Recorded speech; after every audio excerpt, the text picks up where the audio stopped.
Do you want to know how to teach a stubborn toddler to talk?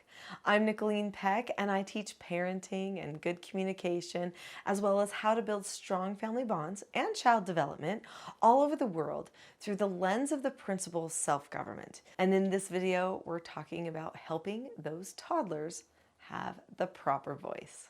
It can be difficult to help the toddler vocalize what they need and want and do it in an appropriate way. There are multiple different takes to this type of a question. How do we help them talk to begin with? How do we help them learn the vocabulary and the words that they need?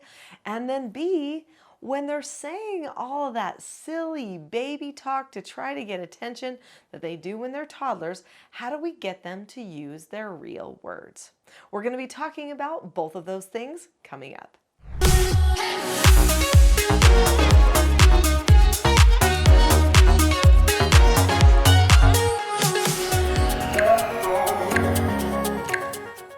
I am the mother of 4, previous foster parent of many, and I'm also the grandmother of 4. And so I have seen a lot of people go through the baby phase. I have a little granddaughter right now who is in her toddler years. She is 2 years old. And well, she's almost 3, I guess.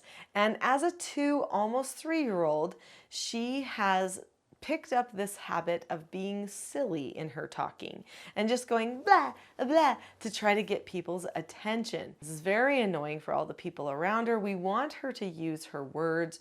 So we're going to talk about how to help with that type of a scenario.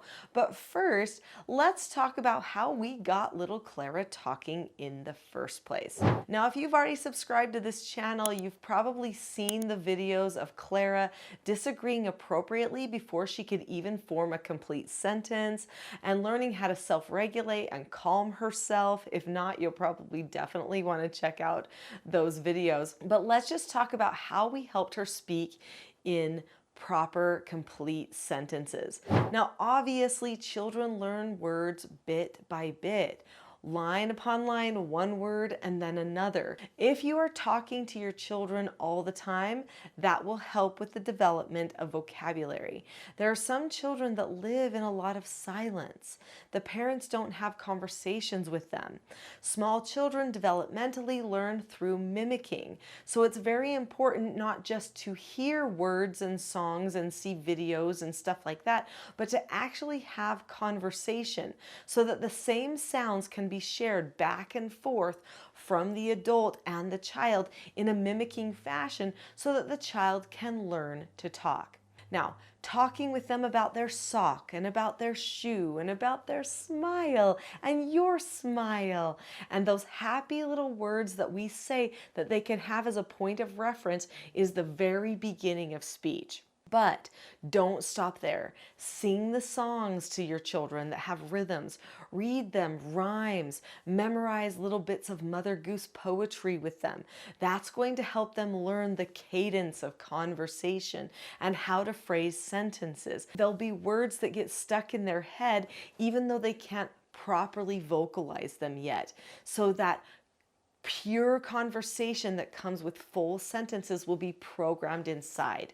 Reading your children's stories is also going to be very beneficial. So make sure that the environment is lively and communicative. If you're too silent, yes, you might raise a silent child and maybe that sounds enjoyable for you, but you'll also possibly raise a child that doesn't communicate as well as soon. And this can create a high level of frustration within your toddler. I have a lot of videos on this channel that are about toddlers, helping with toddler tantrums and toddler behaviors, but this is the first time that I've made a video about helping the toddler communicate so that they can decrease their anxiety. So what did we do for little Clara? Little Clara at age 2 uses complete sentences in all of her speech. So if I say to Clara, "How are you doing?" she says, "I'm doing good, Grandma." And she'll say, "Grandma, have you seen my new doll, Frances?" So she'll be able to tell me a whole sentence. This is how she communicates at age 2. Why? Well, it's because her parents have given her each little word to say in a sentence. And I have to say it was tedious. It was laborious, but they focused on it and they were able to teach her the flow of sentence patterns and how to communicate with them. So there is a skill that I teach in the Teaching Self-Government Parenting course called disagreeing appropriately. Now there are 4 basic skills and toddlers can learn these skills. In fact, I highly recommend subscribing to this channel so that you make sure that you learn all of these skills for your toddler. They'll be very beneficial. But those skills, especially the disagree appropriately skill, does involve some communication. So once my daughter and her husband taught their daughter, Clara, how to ask if she could disagree appropriately, then they told her the exact words to say. So she would say, "Properly," or she would take a deep breath and she would point to something and use the sign language for please. And they would say, "Oh, do you want to disagree appropriately about the cookie or about the toy?" And she would say, So then they would say, "Okay, say mama." Clara would say, "Mama."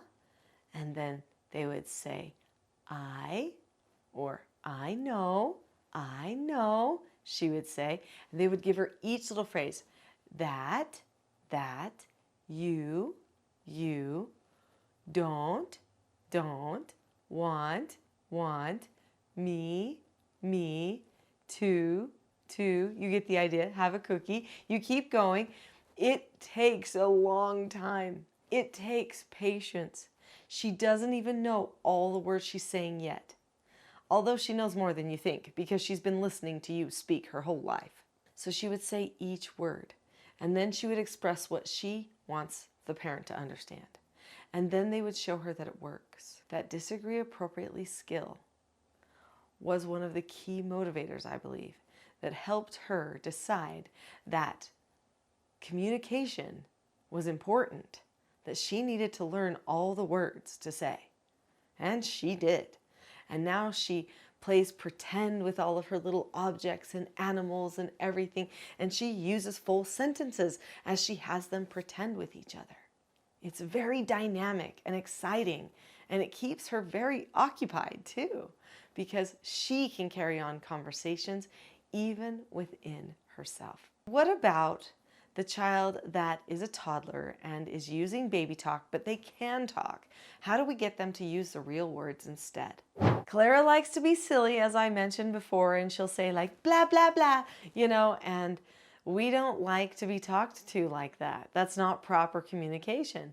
So we have told Clara that when she uses that baby language, that's called attention seeking, and that is a no answer.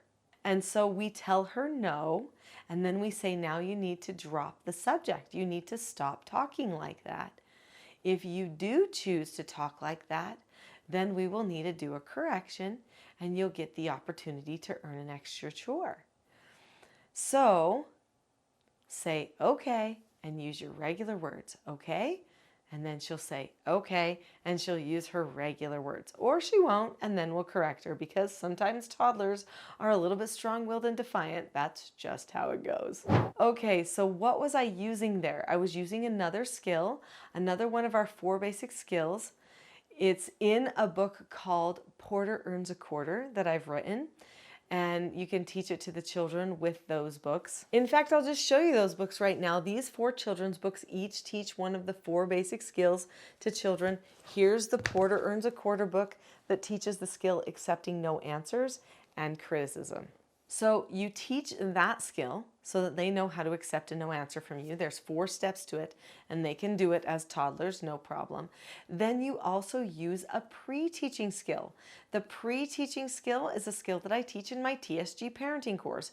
It will help you develop a communication habit for you and your child so that they know what's coming up. This decreases their anxiety and prepares them to use their skills.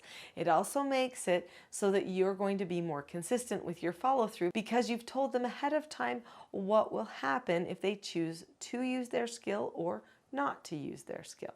So learning the skills and principles of self-government actually are beneficial for helping a child learn how to speak.